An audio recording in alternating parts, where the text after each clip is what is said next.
gracias por esta invitación. Particularmente vine con mucho aprecio, con muchas ganas. Es un momento muy especial de nuestro país y, bueno, y con hechos, con sucesos del mundo que siguen marcando de que Argentina es un buen lugar para vivir y que tenemos que tratar de que siga siendo a pesar de los problemas que se nos pueden presentar.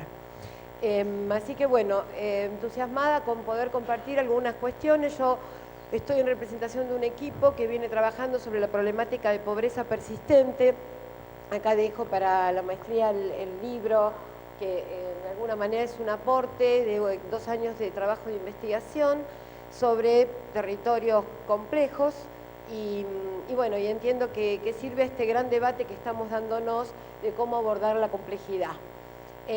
Yo digo que la complejidad empezó cuando terminamos de ver que con la mejora económica no se resolvían los problemas que nosotros atribuíamos a problemas sustantivamente de falta de presencia del Estado y de temas de ingresos, ¿no?, asociados a las familias con menores posibilidades de competir en el mercado. Es decir, la complejidad, históricamente intervenir en el territorio fue complejo, pero el paradigma de la complejidad nos apareció por haber dejado el de la focalización y por haber introducido el reconocimiento de que, mejorada la situación económica, los problemas sobre los que trabajábamos, algunos de ellos no solo no se superaron, sino que otros adquirieron una complejidad adicional. Entonces, es en ese sentido lo que vamos a hablar de esta baja de la desigualdad que nos enorgullece y con la que trabajó toda la sociedad argentina para que esto ocurriera, y sin embargo nos encuentra en lugares como estos trabajando esa sintonía fina, que no es tan fina porque hay ámbitos donde efectivamente el informe Zaffaroni nos puso a nosotros crudamente en saber que Argentina no es un país violento, pero las violencias, las muertes, se dan de pobres con pobres en lugares muy específicos y territorialmente muy identificados. Entonces, pobreza y violencia se nos quedó asociado y nosotros nos vamos a negar a eso, porque conceptualmente, ideológicamente, no estamos de acuerdo con esa asociación natural que hacen los liberales, que hacen los conservadores, donde esta asociación es casi un destino del pobre. Nosotros venimos trabajando para que eso no ocurra. Estoy en una ciudad que ha trabajado en los peores años con resultados, sin dinero, sin recursos, y bueno, y efectivamente entiendo que el dramatismo que se nos impone cuando vemos que la ecuación no da, hace de que tengamos que maximizar, primero apelar a nuestra ideología más sustantiva, que es saber que estas asociaciones, que identificar juventud y violencia no es algo que nosotros tengamos que aceptar como natural. Y sin embargo los jóvenes son los principales víctimas de la violencia. Sabemos que está la policía en el medio, sabemos que los sociales no sabemos trabajar con temas de seguridad porque no estamos conceptualmente preparados y que es muy difícil trabajar con aquellos que sí son especialistas y que efectivamente son a veces los responsables de la inseguridad también. No estoy hablando de los académicos, estoy hablando de quienes detentan las fuerzas de seguridad. Así que tenemos un lío con esto. En definitiva, lo que voy a decir es poco académico. Estamos frente a un gran desafío, pero solo sincerándolo y conociendo y desmenuzándolo es que vamos a poder quizás tener algunos resultados en la medida que haya estabilidad en algunas políticas, ¿sí? Y de esto se trata mi presentación, de cómo estamos trabajando en límites, en fronteras, que ante cualquier cambio macroeconómico esto se va al diablo. Esto, que es un índice que nos enorgullece, tiene la sensibilidad de medir quién gana más, la distancia entre el que gana más y el que gana menos. Entonces, los cambios macroeconómicos vuelven a tirar por la borda este tipo de logros que toda la sociedad puede adjudicarse y que nos dejan trabajar en problemas específicos. Cuando yo hablo de pobreza persistente, fue justamente un abordaje que hicimos a partir de que podíamos mirar eso, porque si es pobreza masiva no tengo que mirar, no tengo cómo abordar, porque recibo la demanda, hago lo que puedo, contesto como puedo, atiendo lo que puedo en la emergencia o en el SIC o en donde fuera, y ya, y estoy desbordado. Cuando pasó, cuando los indicadores nos demostraron, cuestionados o no, pero nos demostraron que la pobreza bajó a sus mínimas expresiones en relación a la pobreza masiva que traíamos, ahí es donde los equipos profesionales, los investigadores, todos los que nos preocupamos por la cuestión social, dijimos, hay que poder entender esto que pasa. Y esa persistencia no es una persistencia ni masiva ni difícil de desentrañar en la medida de que toda la política social actúe en consistencia. Nosotros trabajamos asociado a este trabajo de investigación sobre pobreza persistente, avanzamos en mediciones. ¿Por qué? Porque ¿qué es lo que pasa? Estas situaciones más críticas, que tienen 2 o 3 décadas, y que estos chicos de hoy en día, nuestros jóvenes, se expresan en el peor momento, los 9, 10 años, comiendo toda una infancia en comedores, atravesados por violencias de todo tipo, abandono, maltrato, estarían indicando la cuestión de la persistencia y su localización más concentrada en algunos territorios, pero en realidad se lo puede ver en general también que es NBI o dentro de lo que es línea de pobreza. Entonces vos decís, a ver, yo llego a una comunidad, ¿es todo homogéneo? ¿Es todo homogéneo un barrio? Los que laburamos o los que vamos a los barrios sabemos, yo no lo hago en ejercicio de la profesión, yo soy trabajadora social, pero sí superviso quien lo hace y sí, cuando se hacen investigaciones voy siempre a campo, y sabemos que no es así de homogéneo. El que lo mira de afuera lo trata como un todo. Cuando uno entra a caminar al barrio, la misma gente te indica qué pasa en los bordes, qué pasa en el medio, qué pasa en el fondo, y ahí te está marcando una estructura, de una configuración de esa comunidad que está mereciendo miradas distintas y a veces tratamientos distintos cuando la estadística no te ayuda en eso. Bueno, nosotros terminamos identificando 3 indicadores que tienen mucho que ver con salud, aunque salud no aparezca acá. Yo estoy hablando de determinantes de la sociales que influyen, obviamente, en un campo tan integral como el de la salud, ¿no? Hay 3 que tienen fuerza: hacinamiento y precariedad. Por eso en los territorios pobres podemos llegar a encontrar problemáticas más dramáticas y más cantidad de ellas. Debilidad en la generación de ingresos del jefe o cónyuge. Cuando decimos debilidad es para poner ese amplio espectro de la informalidad, que hoy la tratamos como un todo, pero ahí vos podés tener desde un cuentapropista, que puede ganar mucho más que un asalariado, hasta gente en situación de trata. Entonces, el Ministerio de Trabajo no termina de entender que no los podemos trabajar estadísticamente bajo los mismos tópicos que la sociedad argentina medía antes del 2001 y antes de la crisis de los 90, medía el tema de informalidad, porque en algunos casos la heterogeneidad es demasiado grande. Entonces, pusimos debilidad en la generación de ingresos. Este es el más complejo en su desagregación, no lo puedo abrir acá, no tenemos tiempo, pero sí marcarlo. Y existencia de algún menor sin escolarizar. Es decir, llegar a un hogar y que tengamos algún chico en edad escolar que no esté escolarizado, lo estamos tomando como un indicador de que atrás de eso sería como tomar que haya alguien indocumentado. Más o menos, es decir, tiene la misma fuerza, o tener una chica de 15 años embarazada. Es decir, y ese es el más dudoso y por eso no lo pusimos, porque no nos daba la cuenta, ¿no? Y sin embargo con encontramos mucha potencia. Bien, ¿qué resultados te da esto? Doy un caso en el conurbano. Utilizando el EPH, porque no tenemos posibilidad de ir a hacer nosotros trabajos sobre estadística, macroestadística con representatividad. Bueno, nos da, fíjense cómo nos aparecieron 3 grupos que de otra forma quedarían ocultos, que el 50% de la población no tendría problemas asociados a estos 3 indicadores. Y esto coincide con la que es población en situación de lo que llamaríamos clase media y clase media alta. Tenemos un grupo, vulnerabilidad media, donde ahí sí tenemos una amplia gama de 3 quintiles por lo menos asociados, donde tenemos esta población de clase media, media baja, ¿no? Hasta lo que sería pobreza o indigencia, hasta antes de entrar a pobreza e indigencia, donde tenemos una heterogeneidad importante, pero un movimiento bastante reconocido de cómo están llegando las políticas y de qué resultados, qué impacto social, por ahí alguien dijo, se está logrando. Y fíjense cómo aplicando esta medición sí nos aparece un 7% de población que efectivamente no va a coincidir con lo que, si hubiera indigencia me va a parecer un 2%, me va a parecer... Esto tiene un aliento un poco mayor y me está permitiendo discriminar que hay un sector de la población que si yo estas estadísticas las puedo trabajar localmente, me va a estar marcando cuáles son las prioridades. Y yo no tengo ningún problema de hablar de focalización, al contrario, creo que hemos hecho un gran daño de pensar que todo tiene que ser universal y no reconocer que la universalidad se pierde la expertise y se pierde la posibilidad de atender problemáticas específicas. Acá hay médicos, hay gente muy asociada a la salud que sabe que, por qué la especialidad cumple una función. Entonces, suponer que en lo social la universalidad iba a resolver todos los problemas era desconocer que la discapacidad es una situación que requiere atención específica, los celíacos requieren atención específica, el autismo son pocos, pero requiere... Entonces, ¿por qué tenía que funcionar distinto en lo social? ¿Por qué se iba a producir posiblemente el abandono o el no acceso de quienes estaban en estos 7%, 5% dentro de una población que en apariencia es homogénea? ¿Estoy mal?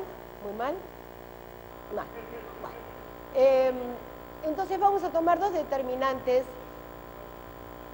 El estudio nos llevó también a poder aislar dos determinantes, uno que ya estuvo trabajado acá y coincido absolutamente con el compañero que trabaja en tema de hábitat.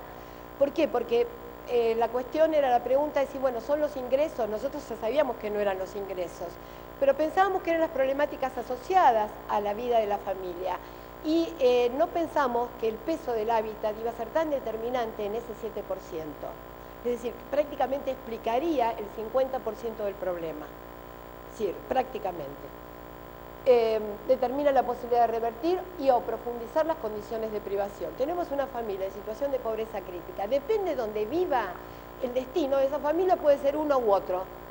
Es absolutamente revelador analizar las trayectorias familiares en un contexto u otro. Nosotros trabajamos en 3 territorios, en uno que casi no se puede entrar sin compañía, en otro intermedio y en otro que estaba lejísimos y que todo el mundo decía es un drama vivir ahí por, bueno, el más lejos, un paraíso.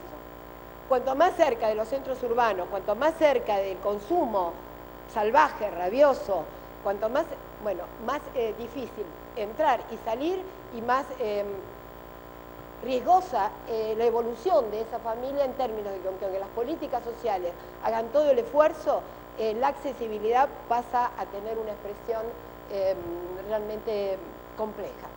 Entonces, estos son nuestros temas, la acción sobre el territorio y la accesibilidad de las políticas.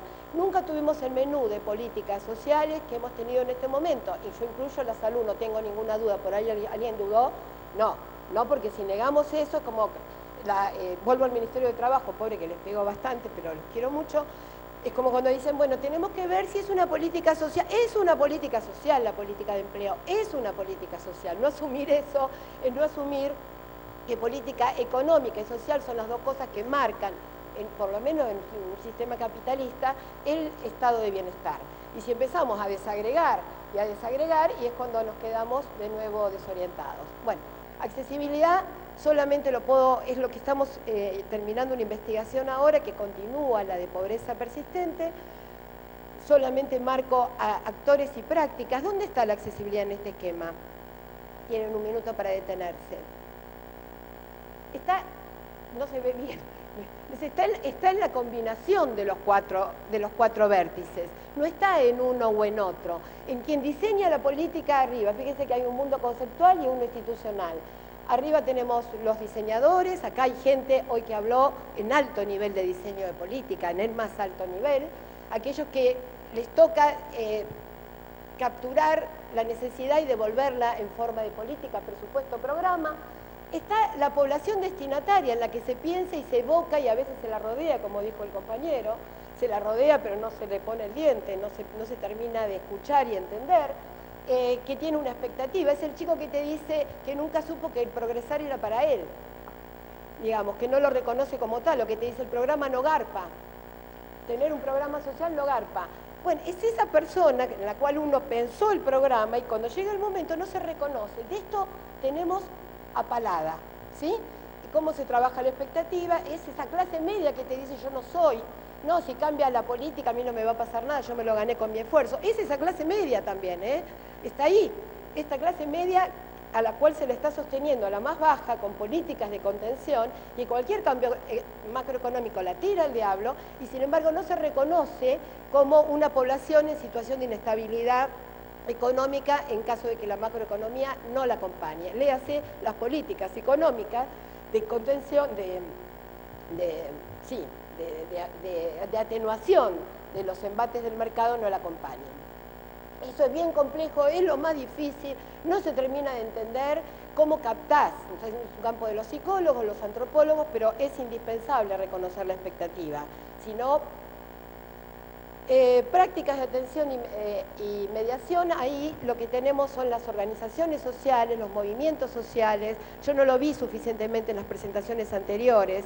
Haber denostado al mediador, haber dejado afuera al mediador ha significado, por lo menos en el conurbano, un costo altísimo. No electoral, no estoy hablando de eso, un costo en términos de abordaje. Todas estas cosas son trabajadas por fuera del cronograma electoral. Pero el plebiscito no se lo puede desconocer, ¿no? Pero quiero decir que tenemos estoy hablando de movimientos sociales, organizaciones sociales, el puntero, aquellos que decían qué pasaba, qué no pasaba, la entrada, la salida del barrio. Se ha denostado ese rol, se lo ha puesto en un lugar de sospecha, y bueno, y tenemos un problema ahí porque las mediaciones para esta población de pobreza crítica que yo hablo, no estoy hablando de todas. Y los procedimientos, bueno, acá estaríamos nosotros, sobre todo ustedes, que muchos de ustedes están en el campo de la ejecución directa. ¿Quién es el implementador final de una política? ¿Quién es el que abre la puerta en el hospital, el que define en la escuela, el que hace que en un centro de salud puedan entrar los chicos el fin de semana y tener una reunión porque no molestan, sino que al contrario, es deseable que esté ahí y no es que ensucian porque están haciendo su grupo en el centro de salud? Es ese, ¿sí? Esa situación es el director, es la enfermera, es el trabajador social. Bien, es en la combinación que estamos. Sí, 2 minutos para poder ir terminando. De ahí es que estamos trabajando en lo que sería algo muy básico, que es la intervención situada. Un modelo de intervención situada que rescate lo mejor de la tradición de abordaje en lo específico, es decir, en lo situacional, lo mejor de Matus, diríamos.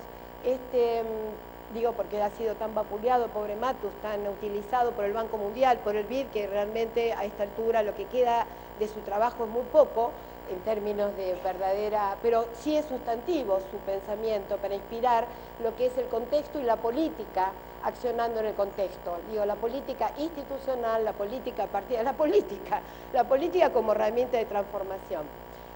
Hablamos de sí, lo interdisciplinario, obviamente, la proximidad y revinculación, yo quiero hacer hincapié en esto, y recolectivizar las soluciones, porque bueno, todo el tiempo estamos frente a esta cuestión de individuación, según plantea Castel, o colectivización, y esta sociedad se tensiona, y ahora sí hago alusión al cronograma electoral, porque nunca quedó tan claro, digamos, la tensión entre qué es lo que yo manejo en lo individual y cómo la mejora individual solo se explica en una mejora colectiva. Y si lo quiero leer al revés, no lo leo, no lo entendí y pasó.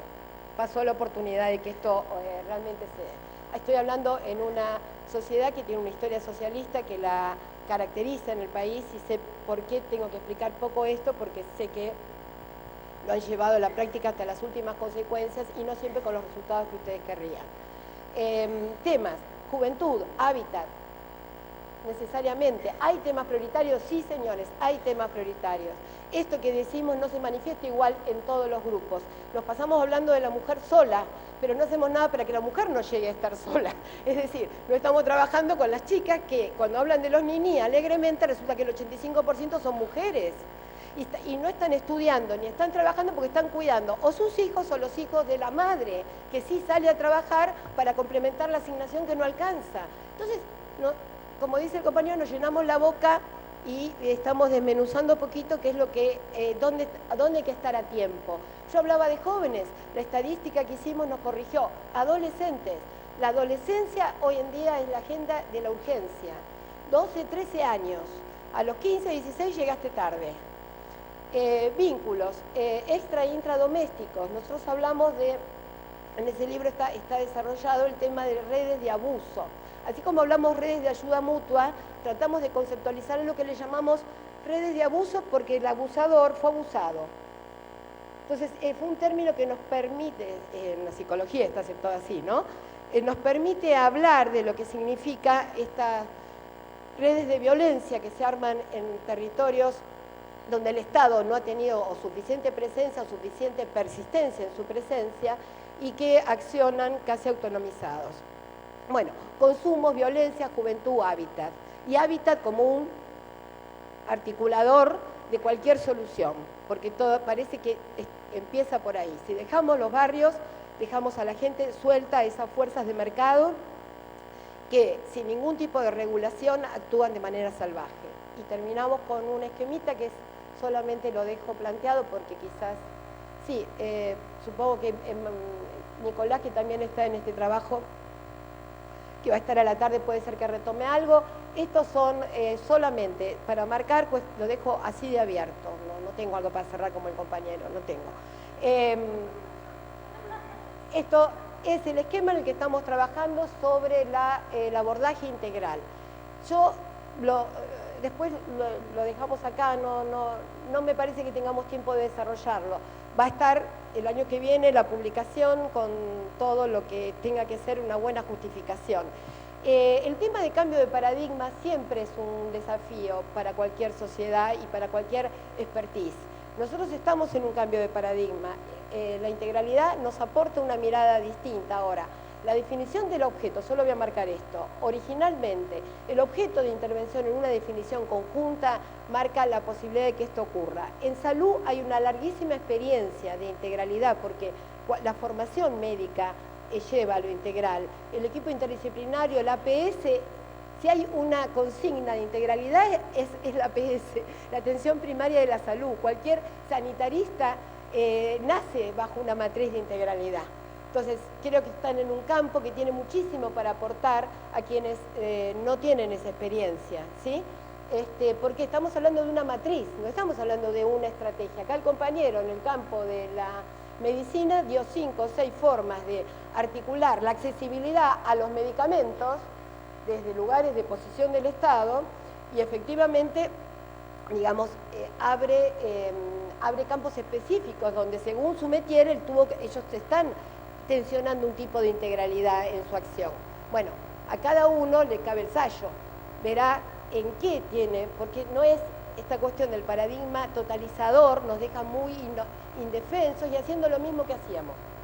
Lo primero que tengo que decir es que llego a los lugares de trabajo y encuentro a mis colegas haciendo lo mismo que hacían cuando les explotaba el lugar de trabajo.